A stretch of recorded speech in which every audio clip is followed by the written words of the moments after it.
Di awal film, kita diperlihatkan seorang wanita yang sedang disekap di tempat misterius. Tidak diketahui pasti wanita ini siapa dan disekap oleh siapa, tapi yang jelas pria tersebut memanggilnya dengan nama Camila. Setelah scene tersebut, kita pun langsung dialihkan kepada pemandangan dari sebuah daerah terpencil di negara Argentina, yang dimana wilayah ini sedang dikunjungi oleh dua orang wanita. Kedua wanita tersebut terdiri dari wanita berambut pirang yang bernama Stephanie dan juga wanita berambut coklat yang bernama Ellie. Stephanie bersama Ellie sudah berada di negara ini selama 6 hari dan hari ini adalah hari terakhir mereka untuk berlibur sebelum pulang ke Amerika. Tapi sebelum benar-benar pulang, mereka berniat untuk menghabiskan satu malam yang tersisa dengan menginap di sebuah desa yang bernama Las Cuevas. Desa ini sendiri sangat dekat dengan wilayah perairan yang menjadi perbatasan antara negara Argentina dengan negara Paraguay. Dan konon, di wilayah perbatasan itulah banyak sekali turis-turis wanita yang hilang begitu saja tanpa diketahui jejaknya sama sekali. Singkat waktu, mereka pun memutuskan untuk menginap satu malam di sebuah hotel sederhana. Sesuai dengan wilayahnya, hotel itu tidak terlalu memakan biaya bagi Stephanie maupun Ellie, apalagi dengan sisa budget mereka yang tidaklah cukup banyak di hari terakhir. Ditambah lagi, mereka juga harus mengejar keberangkatan bis pada esok hari, yang dimana bis itu hanya tersedia di jam 8 pagi. Setiba di kamar hotel, mereka pun langsung memilih ranjang masing-masing dan segera bersiap untuk membersihkan badan setelahnya. Merasa nggak ada lagi kegiatan yang bisa mereka lakukan di hari terakhir ini, si Ellie malah ngide untuk mengajak Stephanie menghabiskan waktu di sebuah bar. Tanpa membawa pasangan sama sekali, Ellie merasa kalau kegiatan berlibur mereka sangatlah sepi dan ia berniat untuk mencari teman ngobrol. Awalnya sih memang belum terjadi hal-hal aneh sama sekali ya, dikarenakan Stephanie tidak begitu suka dengan tempat-tempat kayak begini, apalagi nongkrong-nongkrong bareng orang gak jelas. Sangat berbeda dengan Ellie yang belum apa-apa udah asik sendiri dan ia langsung tertarik dengan seorang pria berambut ikal. Alhasil, Ellie pun berkata kalau ia akan bergerak sebentar lagi sambil menyuruh Stephanie untuk mendekati seorang pria yang baru saja datang. Memang Stephanie merasa kalau pria yang baru datang itu terlihat lebih dewasa. Namun hal tersebut tetap saja tidaklah membuat Stephanie bisa berani seperti Ellie. Begitupun halnya dengan pria tersebut yang sama sekali tidak terlihat ingin mencari teman di bar ini, melainkan ia malah terlihat sibuk dengan wajah kebingungan. Tapi yang lebih bikin kaget, baru aja Stephanie meleng sedikit, si Ellie udah tidak terlihat lagi keberadaannya. Dan hal tersebut jelas membuat Stephanie syok dalam sekejap, walaupun pada kenyataannya Ellie sudah berada di luar bar sambil bermesra-mesraan bersama si pria berambut ikal yang bernama Cuco. Karena udah dicuekin, Stephanie pun mulai ngerasa bodoh amat pada malam itu dan ia langsung berniat untuk kembali ke kamar hotel. Di saat waktu sudah menunjukkan pukul 3 subuh, si Ellie masih saja berduaan sama Cuco yang udah liar parah. Dari situlah Stephanie langsung memaksa Ellie untuk masuk ke kamar dan Cuco malah merasa tidak senang. Tapi Cuco tidak bisa lagi berbuat banyak ketika si pria misterius yang ada di bar langsung mengancamnya dengan serius. Usut punya usut, ternyata pria itu juga menginap di hotel ini dan diketahui kalau namanya adalah Michael. Lalu hari pun berganti, yang sialnya Stephanie bersama Ellie malah telat bangun. Padahal bus keberangkatan hanya datang satu kali di jam 8 pagi, yang ujung-ujungnya mereka pun harus tertinggal oleh bus tersebut. Emang benar-benar kecerobohan yang luar biasa. Kalau kayak gini kan jadinya mereka berdua nggak bisa pulang dan tiket pesawat mau nggak mau harus hangus secara sia-sia. Ditambah lagi, mereka juga nggak memiliki uang yang cukup untuk membeli tiket pesawat yang baru. Merasa udah suwe, Stephanie pun langsung mengajak Ellie untuk menenangkan diri di sebuah tempat wisata yang bernama Cascadas. Tempat ini terkenal dengan air terjunnya yang bisa dinikmati tanpa membayar sepeser pun uang. Ya, tapi meskipun gratis, hal tersebut tidaklah menjamin bahwa terdapat banyak pengunjung yang juga pergi ke tempat tersebut.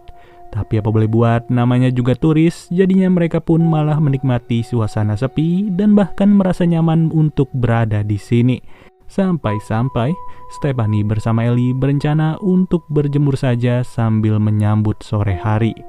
Di saat lagi asik bersantai-santai, si Ellie malah berkata kalau Stephanie adalah orang idiot yang tidak bisa lepas dari masa lalu, dikarenakan ia masih saja memikirkan mantan kekasihnya yang sudah berselingkuh. Jelas hal tersebut pun langsung memicu perdebatan di antara mereka berdua, apalagi Stephanie sendiri menegaskan kalau ia tidak ingin lagi untuk membahas hal tersebut. Alhasil, moodnya Stephanie mulai buyar dalam sekejap, yang dimana ia memutuskan untuk pergi dari tempat itu serta meninggalkan Ellie sendirian saja. Memang luar biasa ya, udah tahu lagi berada di negara orang, masih aja ada acara ninggalin teman seorang diri tanpa pemikiran yang matang. Singkat cerita, hari pun sudah berlalu ke sore hari dan si Stephanie mulai merasa bersalah atas apa yang sudah ia lakukan kepada Ellie. Sejauh ini sih, si Ellie memang masih berjemur di dekat air terjun itu sambil dengerin musik. Tapi entah kenapa, ia merasa kalau ada seseorang yang sedang mengintainya, sampai-sampai ia langsung bergegas mengirim pesan kepada Stephanie untuk bertemu di kafe langganan mereka. Namun sial, baru aja Ellie ingin pergi dari tempat itu, tiba-tiba ia malah diserang dalam sekejap. Seketika itu juga, scene langsung berganti kepada Stephanie yang tidak melihat Ellie di kafe tersebut. Dan dari sinilah Stephanie pun merasa dikerjai oleh si Ellie. Apalagi nggak ada angin, nggak ada hujan, Michael juga terlihat sedang berada di kafe itu. Yang lebih anehnya, secara diam-diam Michael juga mengikuti Stephanie yang kembali datang ke wisata air terjun. Entah apa yang akan dilakukan oleh Michael, tapi yang jelas ia berkata kalau dirinya tidak akan macam-macam, melainkan hanya ingin berniat untuk membantu Stephanie. Dan benar saja, Stephanie sangatlah membutuhkan bantuan ketika ia sadar kalau handphonenya Ellie cuma tergeletak di atas tanah. Dari situasi itulah, Stephanie langsung memanggil polisi setempat untuk membantunya melacak keberadaan Ellie. Yang bikin kaget, ternyata Michael udah kenal dengan si polisi, yang dimana polisi tersebut dikenal dengan nama Kalko. Dengan datangnya Kalko di tempat ini, Stephanie sangat berharap kalau ia akan segera mengetahui keberadaannya Ellie. Meskipun Kalko sendiri tidak berani membuat janji kepada Stephanie, dikarenakan sudah banyak sekali kasus hilangnya turis perempuan di wilayah tersebut. Oleh karena itulah, Stephanie mau gak mau harus ikut dulu ke kantor polisi demi membuat surat laporan yang akan dikirim kepada polisi pusat. Sepulang dari kantor polisi, Stephanie tidaklah berhenti begitu saja, yang dimana ia terus bertanya ke warga sekitar mengenai keberadaan Ellie. Dan yang bikin aneh, seluruh warga sama sekali tidak merespon pertanyaannya Stephanie, melainkan mereka malah langsung ngumpet di rumahnya masing-masing. Tapi dari situlah Stephanie pun gak sengaja melihat keberadaan Cuco yang terlihat panik dan langsung berlari begitu saja. Jelas gerak-gerik Cuco langsung menandakan bahwa ada yang tidak beres dengan dirinya, apalagi ia malah terus menghindar dari kejaran Stephanie. Ya mau gak mau Stephanie cuma bisa kembali ke hotel pada saat itu sambil berencana untuk masuk ke kamarnya Michael yang tidak terkunci. Dengan rasa curiga yang sangat tinggi, Stephanie pun sengaja untuk mengobrak-ngabrik isi tasnya Michael, yang dimana ia langsung kaget setelah melihat gelang milik Ellie bisa berada di dalam tasnya. Tanpa basa-basi lagi, Stephanie langsung bergegas untuk mengadukan hal tersebut kepada Kalko yang mulai berencana untuk mengumpulkan bukti-bukti pada esok hari. Kemudian, Stephanie yang tidak sabaran malah nekat untuk memakai mobilnya si pemilik hotel demi mengikuti Cuco yang baru saja melintas di depannya.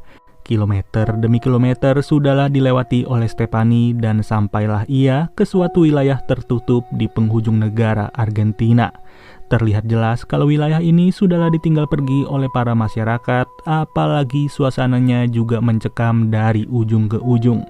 Namun tiba-tiba, di tengah pencariannya, Stephanie malah tidak sengaja berpapasan dengan Michael yang juga berada di situ, sampai-sampai Stephanie langsung ketakutan sendiri. Meskipun pada saat itu jugalah Michael menjelaskan kalau ia tidak bertindak aneh-aneh sedari awal dan gelang yang berada di dalam tasnya adalah gelang yang juga dipakai oleh pacarnya yang bernama Camille. Dari sinilah terkuak sudah kalau Michael juga merupakan seorang turis di negara ini, tapi ia tidak berniat untuk pulang ke negara asal setelah menyadari kalau pacarnya sudahlah dibawa kabur oleh orang misterius. Maka dari itu Michael juga kenal dengan Kalko si polisi dikarenakan ia juga sempat melaporkan hal ini. Tapi tetap saja, sampai hari ini dan juga detik ini, Michael masih belum mendapatkan kepastian mengenai keberadaan pacarnya. Dengan masalah yang serupa, mereka pun memutuskan untuk berpencar satu sama lain sambil terus menyusuri wilayah ini secara perlahan. Tidak lama dari itu, Michael yang udah berpencar pun mulai menyadari kedatangan Kalko yang sengaja memberikan informasi kalau polisi pusat sudah menerima laporan mereka. Kalko juga berkata kalau para personilnya terus bekerja keras untuk mencari tanda-tanda mengenai keberadaan Camille maupun Ellie.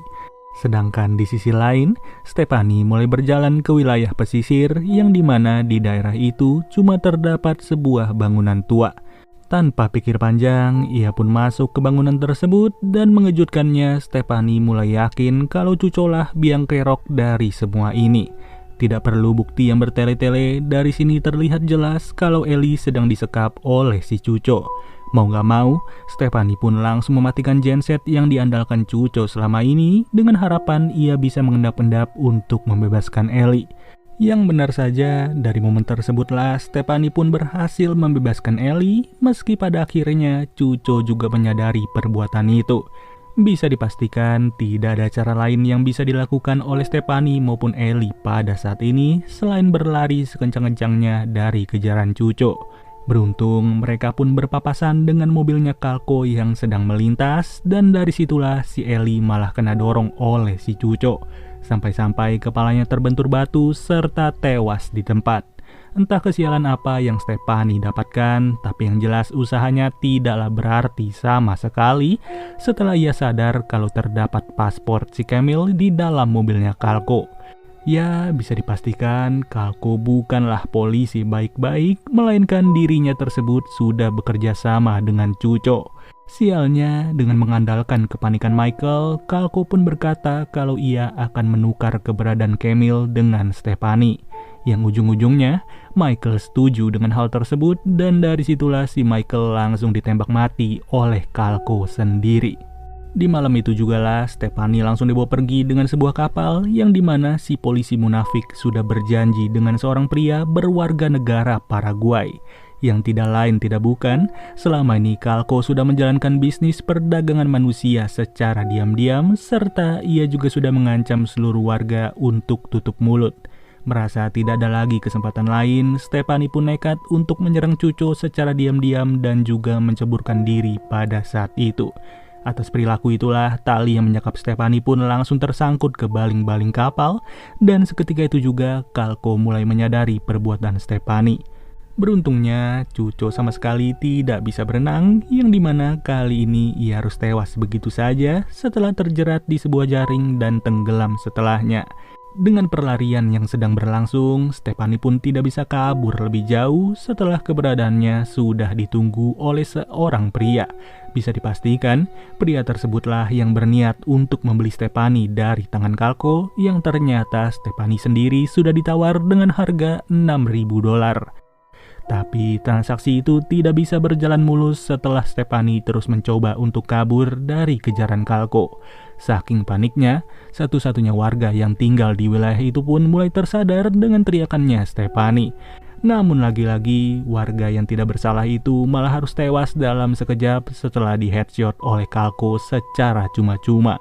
Ya, kalau udah kayak begini sih, nggak ada lagi yang bisa dilakukan oleh Stephanie selain sembunyi di dalam celah-celah rumah dari warga tersebut. Meskipun pada akhirnya, keberadaan Stephanie harus disadari oleh Kalko yang udah murka semurka-murkanya. Tapi kali ini kesialan tidaklah lagi berada di tangan Stephanie, melainkan Kalko lah yang harus tewas pada saat itu setelah ditembak oleh Stephanie. Kemudian setelah peristiwa itu, Stephanie yang terus berjalan tanpa membawa apa-apa mulai dihampiri oleh sebuah mobil. Dengan rasa trauma yang sudah mendalam, Stephanie pun langsung bersiap-siap dengan sebuah batu yang sengaja ia ambil di pinggir jalan. Namun batu itu ternyata tidaklah berguna sama sekali setelah Stephanie diberitahu kalau ia baru aja dijemput oleh kepolisian negara Paraguay. Dengan kata lain, keberadaan Stephanie sudah dijamin aman pada saat ini dan dirinya sendirilah yang akan menjadi pembuat laporan atas tragedi yang menimpa Ellie, Michael, beserta Camille. Oke deh guys, mungkin segini aja pembahasan alur cerita dari film And Soon the Darkness 2010. Sampai bertemu lagi di video berikutnya. Gua Nandi cabut dulu. Dadah.